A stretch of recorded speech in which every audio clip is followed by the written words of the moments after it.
Hello students, welcome back to your YouTube channel tuition वाला जावेद। तो आज की खास वीडियो में लेकर आया हूं उन स्टूडेंट्स के लिए जिन बच्चों ने जुलाई में, अगस्त में और सितंबर में ऑन डिमांड के एग्जाम दिए थे।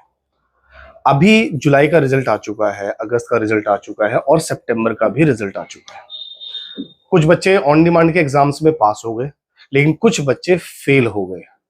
अब वो क्वेश्चन ये कर रहे हैं कि सर, हमने ऑन डिमांड का एग्जाम दिया था, फिजिक्स का, केमिस्ट्री का, मैथ्स का, हम केमिस्ट्री में पास हो गए और फिजिक्स और मैथमेटिक्स में फेल हो गए, क्या अब हमें दोबारा वो एग्जाम देना पड़ेगा या नहीं? तो उसी के बारे में मैं डिटेल से आपको देने जा रहा हूं। तो प्लीज वीडियो को एंड तक जरूर देखना, और अगर आप चैनल पर नए हैं तो चैनल को सब्सक्राइब जरूर कर देना, ताकि आने वाली जेन्युइन नोटिफिकेशन आपको टाइम से मिलती रहे। तो चलिए शुरू करते हैं। देखिए स्टूडेंट, आप सभी जानते हैं कि 10th का और 12th का ऑन डिमांड एग्जाम हुआ था। ठीक है, ऑन डिमांड एग्जाम हुआ था कब? जुलाई में, अगस्त में और सितंबर में, जिसमें रूल ये था कि 3 सब्जेक्ट का आपको एग्जाम देना है। ठीक है, जिसमें 2 सब्जेक्ट की टीओसी हो जाएगी। तो अब बच्चों ने 3 सब्जेक्ट का एग्जाम दिया। एग्जाम्पल के तौर पर दिया फिजिक्स का, केमिस्ट्री का और मैथ्स का, जिसमें वो केमिस्ट्री में पास हो गए, फिजिक्स में पास हो गए, मैथ्स में फेल हो गए। अब सवाल आता है कि सर, इसका एग्जाम कब दे सकते हैं? क्या हमारे पास कोई और ऑप्शन है? बिल्कुल है। इसके लिए हमने प्री रजिस्ट्रेशन स्टार्ट करे हैं। प्री रजिस्ट्रेशन का मतलब, जो बच्चे फेल हुए हैं, चाहे वो ऑन डिमांड के एग्जाम में फेल हुए हो, चाहे वो किसी अदर बोर्ड से फेल होकर आए हो, ठीक है, अगर वो चाहते हैं अपना फेल वाला सब्जेक्ट क्लियर करना, ठीक है, तो वो अपना एग्जाम दोबारा जनवरी में दे सकते हैं।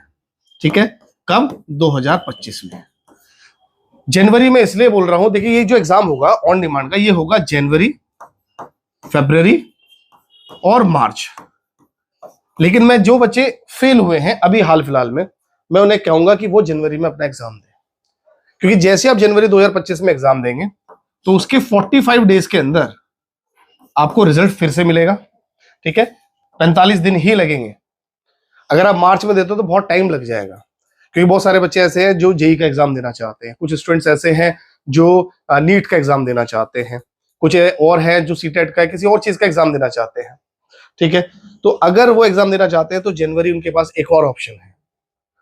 आप किसी भी फॉर्म को फिल करें तो उसमें आप अपीयरिंग डालेंगे कि मैं 12th अपीयरिंग हूं। जैसे आप नीट का फॉर्म फिल कर रहे हैं तो उसमें डालना है कि मैं 12th अपीयरिंग हूं, और फॉर्म को फिल कर देना है। जनवरी में एग्जाम होगा, उसके 45 दिन बाद आपका रिजल्ट आ जाएगा।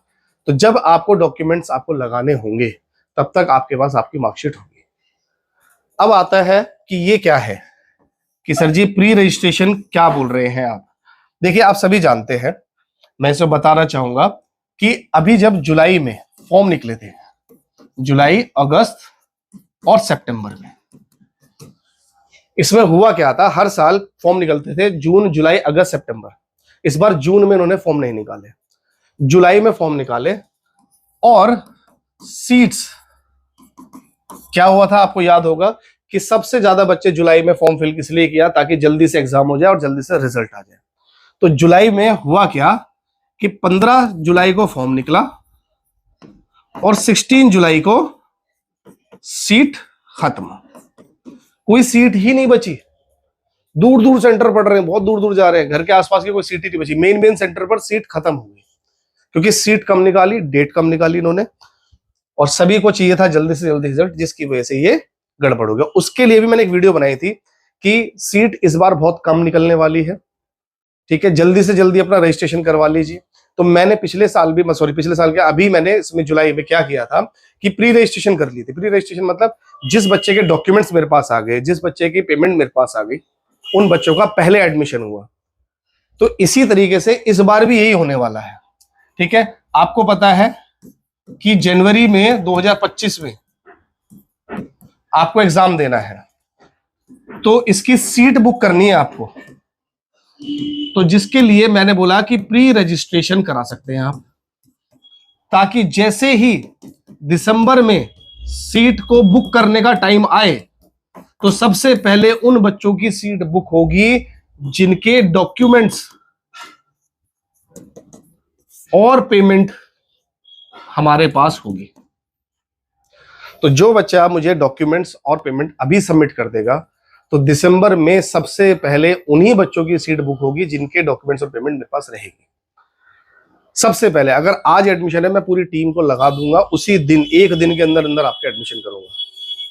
ये नहीं कि सर अभी रुक जाओ, परसों कराएंगे, तरसों कराएंगे, तब तक भाई साहब सीट निकल जाती है। फिर आपको सीट मिलेगी कब की? फरवरी की, ठीक है, या मार्च की, और इनका कोई फायदा नहीं रहता।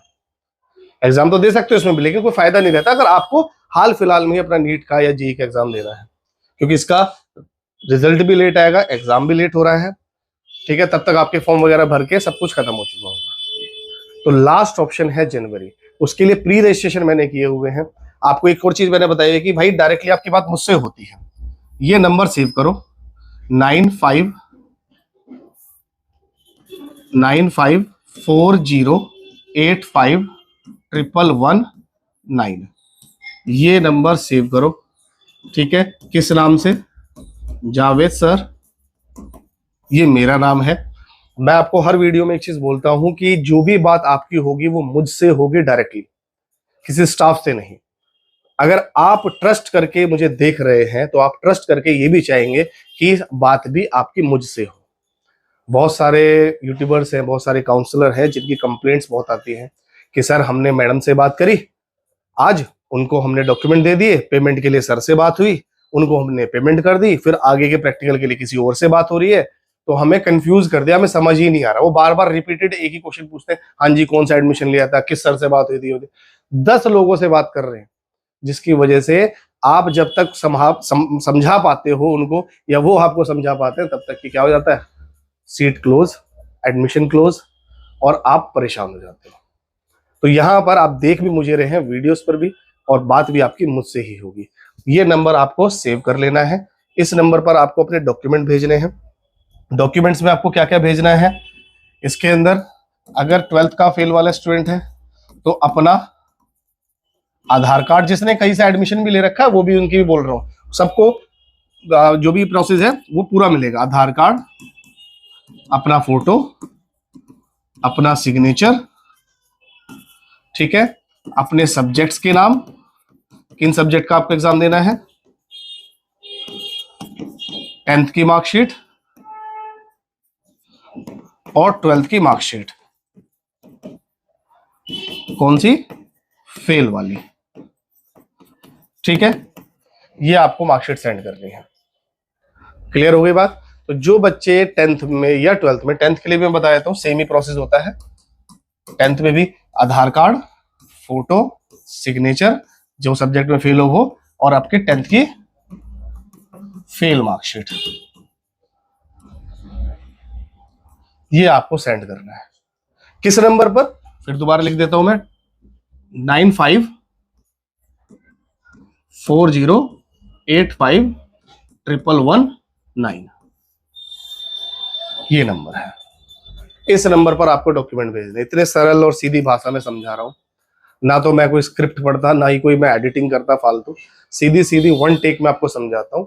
और वन टेक में वही बोल सकता है जिसे बातें घुमानी नहीं आती। तो भाई मुझे सीधी सीधी बातें समझ आती है। एडमिशन का प्रोसेस है, सारा काम जेन्युइन होता है। मुझे पता है ऑनलाइन पेमेंट करने में, ऑनलाइन बातें करने में सबको डर लगता है, लेकिन कोई मैं बैंक से नहीं हूँ, ठीक है। जो भी काम होगा आपका सभी जेन्युइन होंगे। इसलिए मैं बस बोलता हूँ कि आपके पैसे खराब ना जाए। अगर हम काउंसलर हैं, अगर हम आपकी हेल्प कर रहे हैं, तो वो इसीलिए हेल्प कर रहे हैं कि जो आप पैसा लगाओ और पता लग रहा है कि वो खराब चला गया, फॉर्म गलत फिल हो गया, सीट सही से बुक नहीं हुई, तो तुमने किया भी, पैसे भी गए, और फिर दोबारा आप हमारे पास आते हैं, सर आप बचा लो, कैसे करना है, हमारे पैसे रिफंड करा दो। रिफंड नहीं होते भाई एनआईएस में, सीधी सीधी सी बात ये है।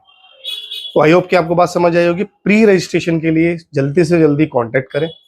ऑल इंडिया में सबसे ज्यादा मैक्सिमम, मैंने आपको बोला है कि जो बच्चे बात करते हैं वो मुझसे ही करते हैं। बहुत कॉल्स है मेरे पास, थोड़ा सा टाइम लगता है, आपको 5-10 मिनट बाद, 15 मिनट बाद आपको जरूर आपको मैसेज मिल जाएगा। ज्यादातर कोशिश किया करें अपने क्वेश्चंस ना व्हाट्सएप किया करें, क्योंकि व्हाट्सएप हर 3 मिनट में, 4 मिनट में मैं चेक करता हूँ। चश्मा भी लग गया है मेरे, उसको देख देख के व्हाट्सएप को। लेकिन बात आपकी मुझसे ही होगी, ठीक है। तो आई होप को मेरी वीडियो समझ आई होगी। तो मिलते हैं नेक्स्ट वीडियो में, तब तक के लिए नमस्कार, जय हिंद, जय भारत।